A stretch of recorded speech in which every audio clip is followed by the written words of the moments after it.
बहुत समय पहले की बात है।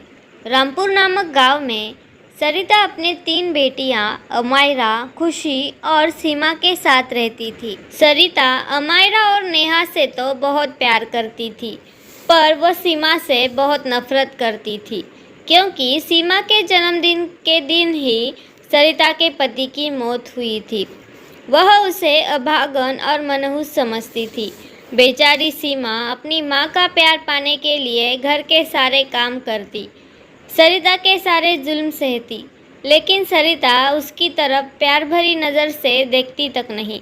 ऐसे ही समय बीत रहा था। एक दिन सरिता अपनी बेटी अमायरा और नेहा के लिए बहुत सारी शॉपिंग करती है और उन्हें दिखा रही होती है। अमायरा बेटा, नेहा बेटा, ज़रा इधर तो आना। यह देखो, तुम्हारी माँ तुम्हारे लिए क्या क्या लाई है। अरे वाह मम्मी, आप हमारे लिए कितने सारी चीज़ें लाई है। यह देखो नेहा, यह फ्रॉक तो कितनी सुंदर है, और ये सैंडल कितना ज़्यादा प्यारा है, और ये पर्स तो बहुत ही प्यारी है।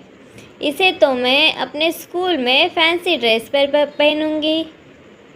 हाँ हाँ नेहा, तू सही बोल रही है। ये सब कुछ तो बहुत सुंदर है।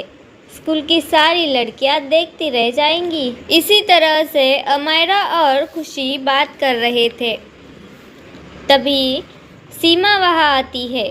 माँ, आप मेरे लिए कुछ नहीं लेके आई क्या? माँ, मेरे सारे कपड़े पुराने हो गए हैं और मेरे पास एक भी पर्स नहीं है। क्या आप मेरे लिए कुछ भी नहीं लाई हो? अरे ओ मनहूस, मैं तुम्हारे लिए कुछ नहीं लाई।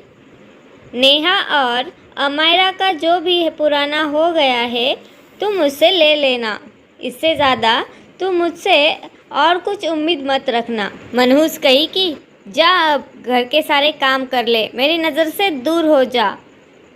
माँ, मैं मनहूस नहीं हूँ।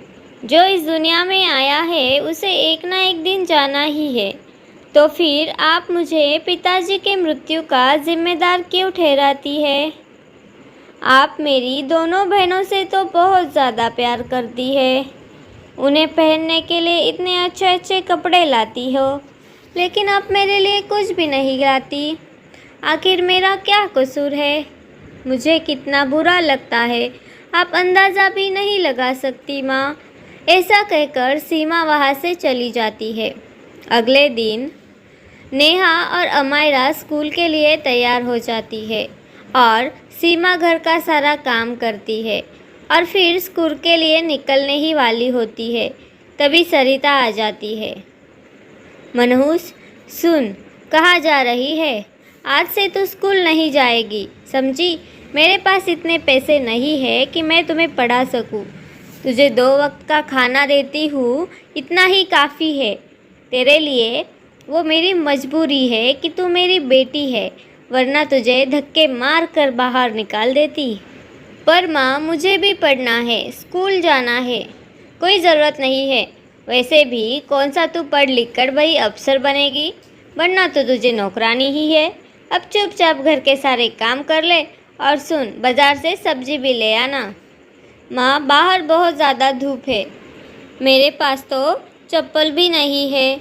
क्या मैं आप जो कल नई वाली चप्पल लेके आई वो पहनूं और साथ में वो पर्स भी लेके जाऊं?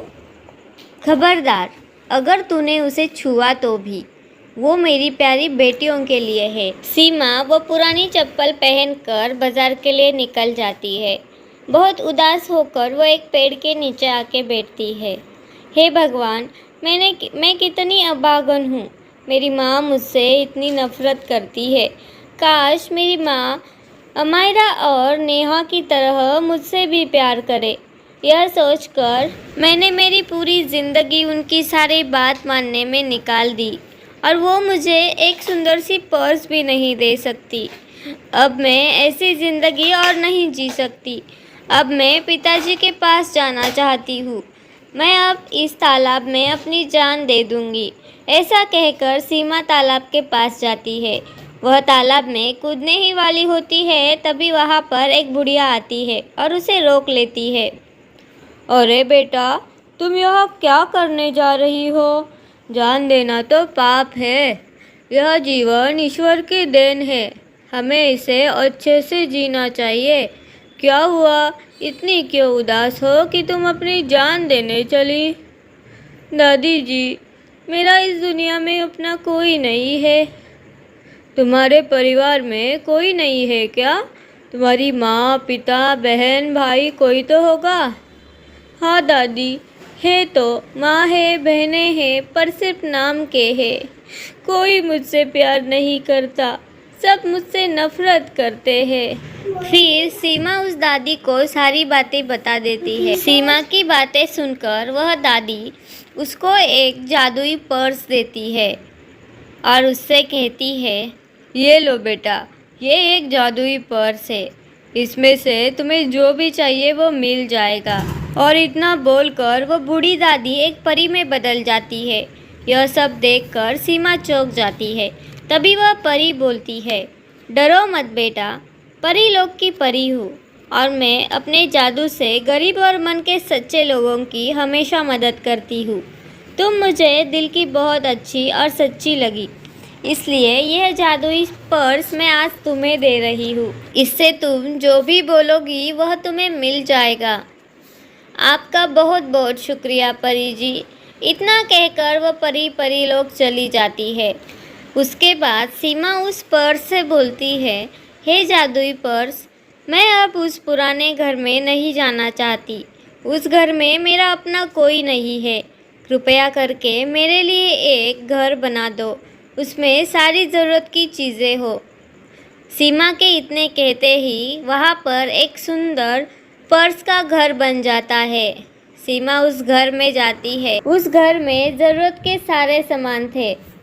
फिर सीमा उस पर्स से बोलकर अपने लिए एक सुंदर फ्रॉक और सैंडल और बहुत सारी पर्स भी ले लेती है और फिर सीमा अपनी ज़िंदगी हंसी खुशी बिताती है। तो मेरे प्यारे दोस्तों, कहानी अच्छी लगी हो तो चैनल को सब्सक्राइब ज़रूर करें।